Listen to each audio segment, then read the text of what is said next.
বন্ধুরা, আপনার কাছে যদি ফিনো পেমেন্ট ব্যাংকের সিএসপি থাকে তো ভিডিওটি আপনার জন্য খুবই গুরুত্বপূর্ণ একটা ভিডিও হতে চলেছে।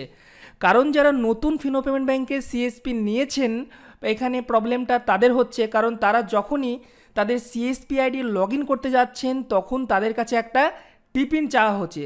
এবার অনেকেই বুঝতে পারছেন না যে এই টিপিনটা কোথায় পাবেন। তো আজকে আপনাদেরকে দেখাবো কিভাবে আপনারা টিপিনটা নেবেন। তো দেখুন, আপনি আপনার ফিনোতে যখন লগ ইন করবেন, আমি আপনাদেরকে এখানে ওয়েবসাইট থেকে দেখাচ্ছি, আপনারা যদি মোবাইল অ্যাপস থেকে করেন সেম একই জিনিস দেখাবে। তো এখানে আপনি আপনার আইডি দেবেন, সিএসপি আইডি দেওয়ার পরে কন্টিনিউ করবেন।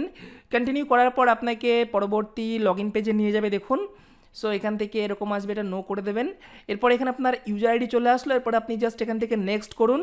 নেক্সট করলেই দেখুন আপনার কাছে পাসওয়ার্ড দেওয়ার জায়গা আসছে না, তার আগে এখানে বলছে যে টিপিন আপনাকে দিতে হবে। তো বন্ধুরা, এখানে টিপিনটা দেওয়ার জন্য এখানে বলেই দিয়েছে যে আপনাকে মেসেজ করতে হবে, এই নাম্বারটাতে মেসেজ পাঠাতে হবে। কি লিখে মেসেজ পাঠাতে হবে?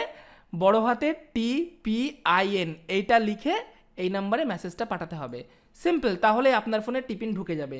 তো চলুন, এখানে আমি জাস্ট এটা আপনাদেরকে ফোনে টাইপ করে দেখাচ্ছি কিভাবে করবেন।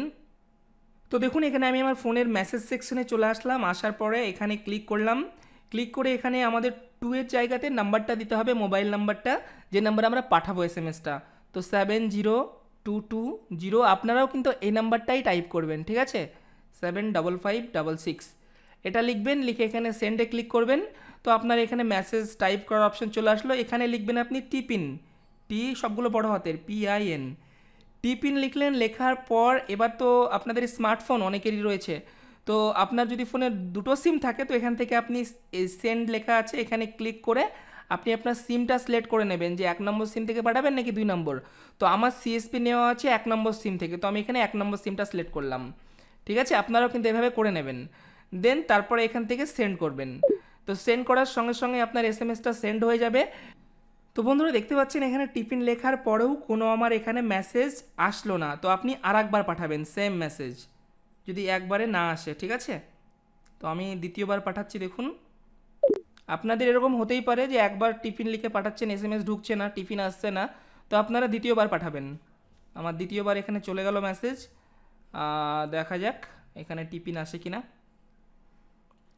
যদি দ্বিতীয়বারও না আসে তাহলে আমাদেরকে কি করতে হবে বলুন তো? একটা সিস্টেম রয়েছে, এখানে লিখবেন টিপিন, স্পেস দেবেন, স্পেস দিয়ে আপনার আইডিটা এখানে টাইপ করে দেবেন, দিয়ে মেসেজটা পাঠিয়ে দেখুন। তো আমি দেখুন আমার দুবারে যেহেতু আসলো না, আমি স্পেস দিয়ে আইডি টাইপ করে দিচ্ছি। ওকে, এরপর আমি সেন্ড করলাম। এবার দেখি আমার কাছে টিপিন ঢোকে কিনা। অনেক সময় কি হয়, ফার্স্ট টাইমেই চলে আসে একবারে, আবার অনেক সময় এই দেখুন বন্ধুরা, আমি আইডি লিখলাম, তারপরে এখানে আমার টিপিনটা আসলো। তো এরকম আপনাদের হতে পারে। সো এখানে আমি এবার টিপিনটা দিয়ে দিচ্ছি, 212672। বোঝা গেল এই জিনিসটা? নর্মাল টিপিন লিখে না আসলে টিপিন লিখবেন, স্পেস দিয়ে আপনার মোবাইল, আপনার যে আইডি রয়েছে সেই আইডিটা দেবেন, দিয়ে ভেরিফাই করবেন। দেখুন আমার কিন্তু এবার এখানে ভেরিফাই হয়ে গেল। এরপর আমাকে পাসওয়ার্ড দিতে বলছে, তো চলুন আমি পাসওয়ার্ডটা দিয়ে দিই। দেখুন পাসওয়ার্ড দিলাম, এরপর এখানে সাবমিট করলাম।